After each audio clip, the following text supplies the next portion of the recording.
Alright, here we go. Final coffin case. And guess what? It's one of my favorites. Star Trek. Well, Next Generation. Not that there's anything wrong with Next Generation. I'm just, I'm a classic fan. Always have and probably always will be. This is an interesting coffin case. Because unlike the other ones that are like, like the cheapy looking plastic, this is blocky. Doesn't have the curved edges. It's part of a collector's edition set. You get of different Star Trek: The Next Generation episodes and all that fun stuff. Released through Paramount, obviously. One interesting thing about this that I found is, when you cut the tape out, it's like that. Paramount's very good at that, and I'll explain more later when I got a better tape to showcase that off. Anyway, this set, this personal one, comes with the Inner Light and Time's Arrow 1 and 2. The Inner Light is the one where they come across the probe, and it shoots a bolt into the Enterprise. Picard goes unconscious, and then he wakes up at this planet, and he goes through the whole planet's timeline of how it's being destroyed by different things, and it's to tell the story of the planet to anyone who comes across the probe. Really, really good episode. Fantastic one. Definitely watch that one if you want to get a good Star Trek Next Generation episode. And then another classic one is the Time's Arrow 1 and 2. They end up going to San Francisco in the 19th century because they find Data's head in in catacombs among ruins of the 19th century San Francisco. So they go back in time to figure out why it's there. And they encounter some different people and all that fun stuff. Typical, time travel Star Trek episode. I believe they make Mark Twain. If they don't, then I'm mistaken. Definitely check that one out, though. Another fantastically written Next Generation episode, but then again, a good chunk of them are. Anyway, let's talk about the case a little bit. The case is like an actual coffin. It's got this sort of harder cardboard instead of the plastic. It's very well presented. It looks like an actual coffin too if you take a look at that. So there you go. Tape fits right in there. One thing I like about the tape is it's got this silver, which some tapes had. I like it. I don't know, it's just a little aesthetic thing. Tape's in good condition. It's in fantastic condition. It's been watched once by me because a friend of mine gave this to me, and it was still in the packaging and all that fun stuff. So, yeah. And now here's where we're going to diverge a little bit out of the coffin tapes because we're done with them. But I have a lot of Star Trek tapes in my collection. I have 2 more episodes of the classic series, and then I've got the 6 tapes, and then we're going to dabble into the DVDs because that also ties into it. Little bit off because I said I was going to start with VHS tapes, but I kind of wanted to get all the Star Trek stuff grouped into one, so this is going to be a little bit of a longer video.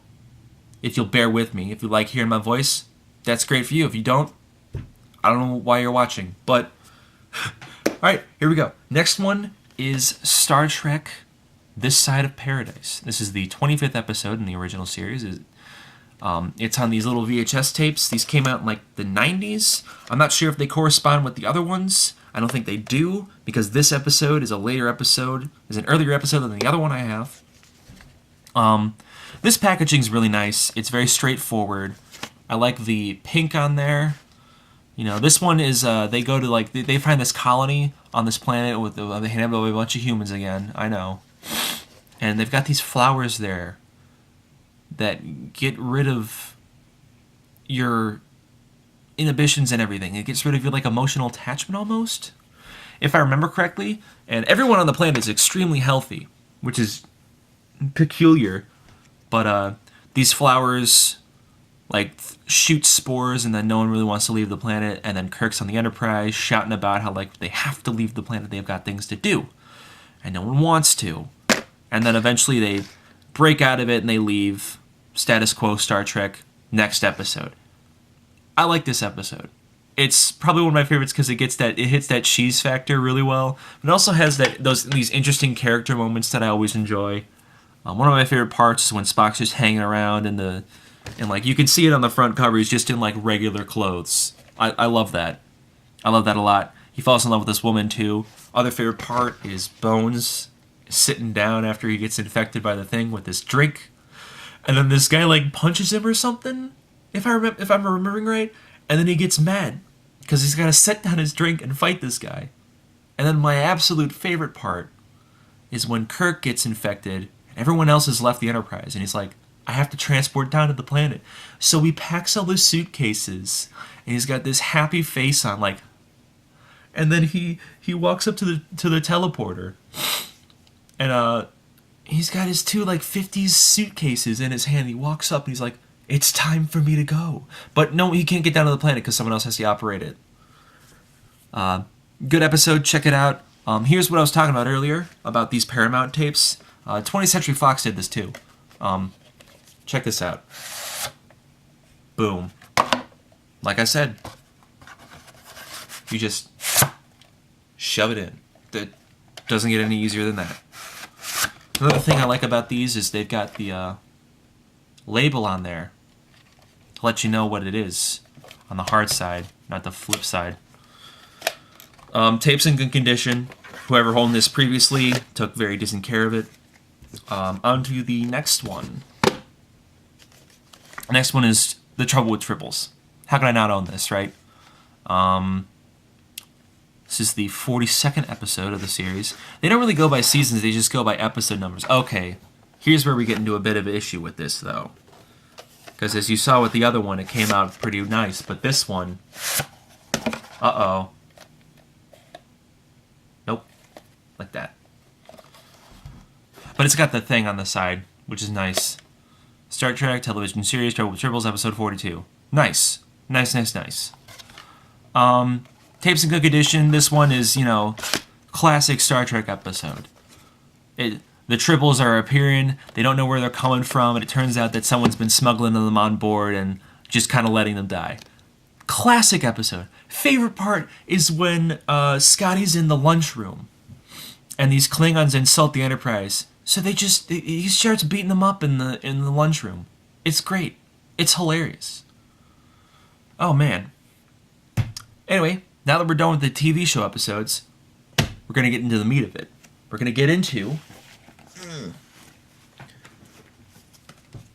these babies. The classic cast movies. The classic cast saga, I should say. Now, I didn't get like the individual ones that are like had the different things. I got the ones with the labels on them. And a funny story about this first one, the motion picture. I actually found this in a dumpster. So, my love of Star Trek was started by finding the first movie in a dumpster. First Star Trek movie came out in 1979. It's got 12 minutes of additional footage, which is like, how could they possibly add more footage to this movie? Well, they did. And I don't know where it is, but it's in there. This is interesting because it was the first Star Trek went off the air, and then it was brought back by fans wanting more Star Trek, which is so cool.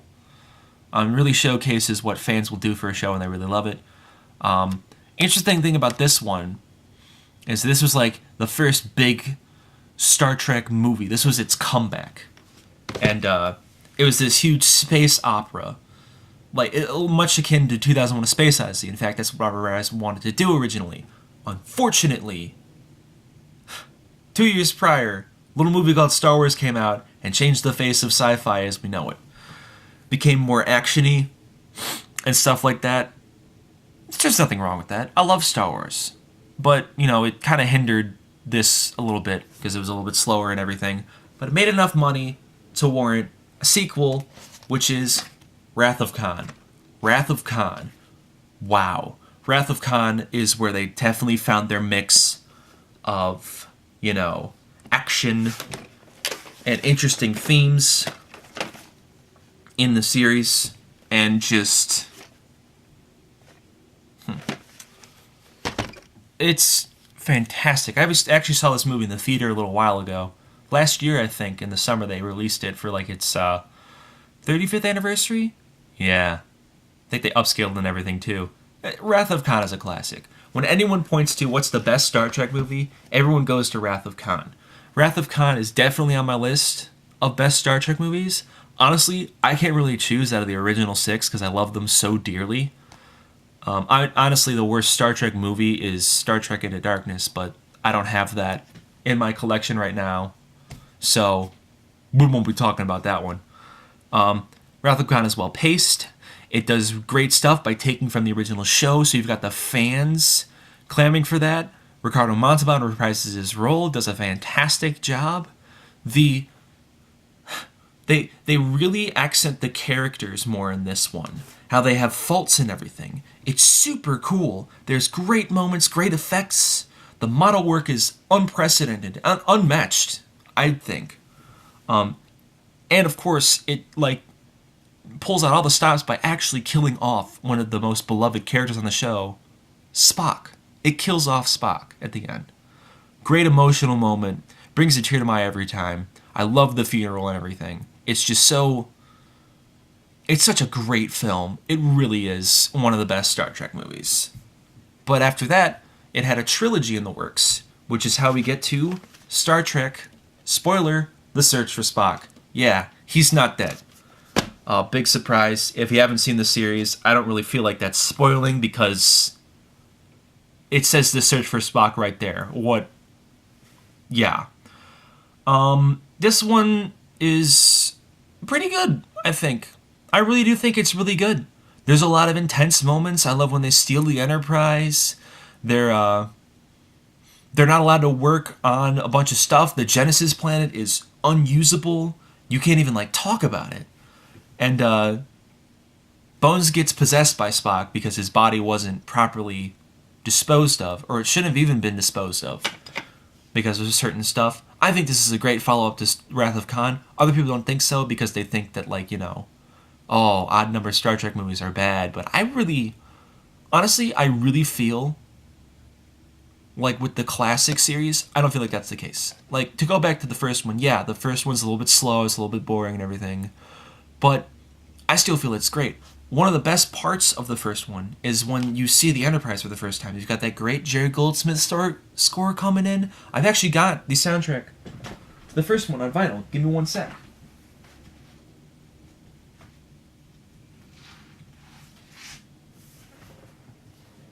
Yeah, check that out. A great score. Definitely, if you haven't checked it out, definitely check it out. Jerry Goldsmith is the man. If you haven't picked up on it yet, I love him so much. Definitely my favorite composer. Anyway, back to Search for Spock. One of my favorite moments in the film has to be when they blow up the Enterprise. They blow up the Enterprise because there's a Klingon warship coming that also wants the Genesis planet because they think of it as a weapon because Kirk did use it as a weapon. No, Kirk didn't use it as a weapon. Khan used it as a weapon in the second one, so they think it's some kind of huge weapon, instead of what it really is a terraforming tool. So they blow up the Enterprise, and they escape to the Earth, and they've got this great score. They've got this great score by James Horner, who did the score for Wrath of Khan. When the Enterprise explodes, it's got such a great cue in there. I love it so much.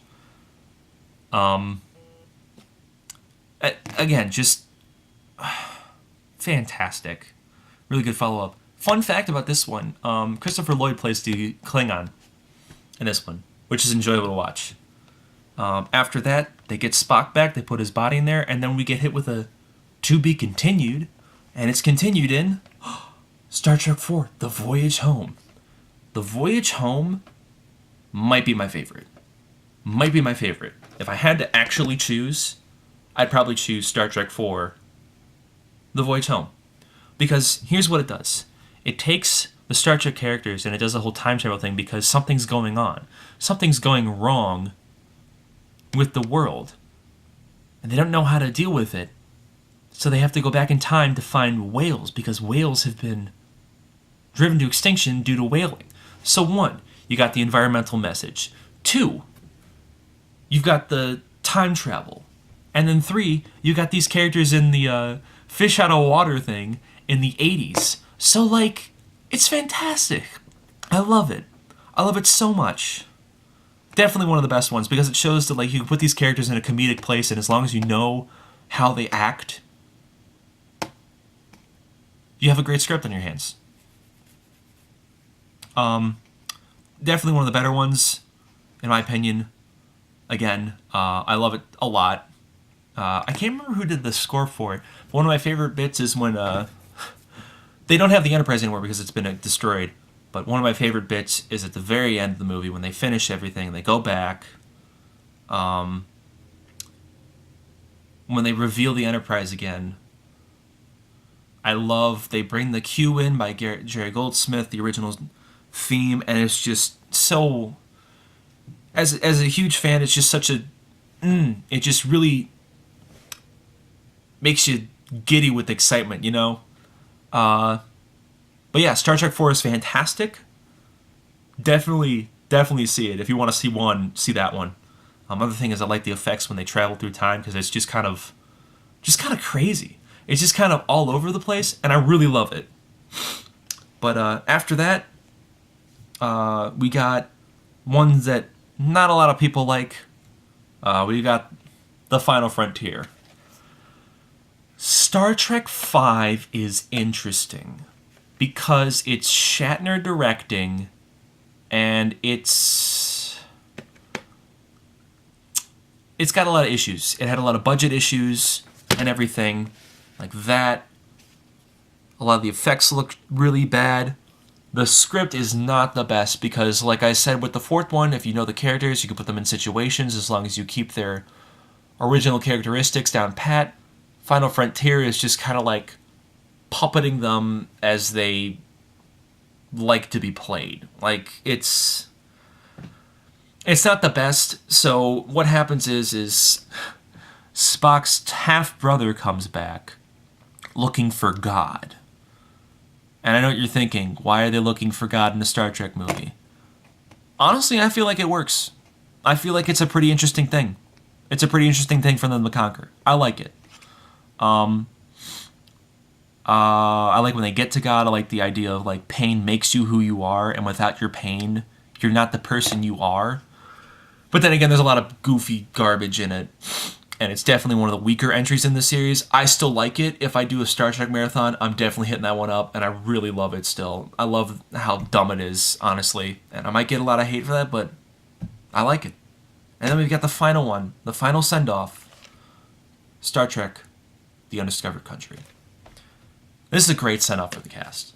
Absolutely fantastic send-off for the cast. It's the same director as Wrath of Khan, so you've got the same sort of stuff in there. They're trying to make peace between the Klingons and they're trying to make peace with the Klingons and everything. And this one Klingon doesn't want peace, so he's trying to sabotage it however he can. It's got great moments at the end. One of the Klingon warriors gets shot, and they blame Kirk, and he's got to prove his innocence. And it's a great send-off. I love the thing at the end where they just drive off into the sunset. Well, not sunset. They drive off into the sun, and then they've got the cast signing everything at the end of the credits. It's just, I love it a lot. It's a definitely fantastic end to a great run with the original cast. And then, to go into DVD territory, we've got the Star Trek Original Motion Picture Collection. This came out for like the 50th anniversary, and when I bought this, I was originally going to buy it on Blu-ray, but I accidentally bought it on DVD, but I'm glad I did because I looked up afterward, and the Blu-ray transfers are actually terrible. They're not in good condition, and these have better color and everything. And I have to say, going from this to this, widescreen is how you gotta watch these in anamorphic. Like, what are you doing? There's fantastic pieces that you miss with the full screen edits of them, and it's just disgusting. One thing though, this has an extended edition. This has more in it that explains the ending a little bit more than is on the DVD cut, which I think is really stupid. But hey, what are you gonna do? Anyway, that's pretty much it for this. Yeah, thanks for sticking with me for about like 20 minutes on this one, for me talking about how much I love Star Trek and the original cast and everything. So, yeah, if I were to rate them, I'd rate 1 would be a 7, 2 would be a 9.5, 3 would be a 9, 4 would be a 9.8, 5 would be 7.5, and then 6 would be a 9. So there you go.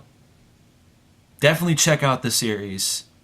Definitely check out the 6 movie collection if you love old sci-fi and stuff like that, because there's nothing quite like it. It is awesome. I love it so much. And it's real close to my heart. Anyway, see you guys later. Now that we're done with the coffin cases, we're going to go to the regular cases. Hope you're excited, because I sure am.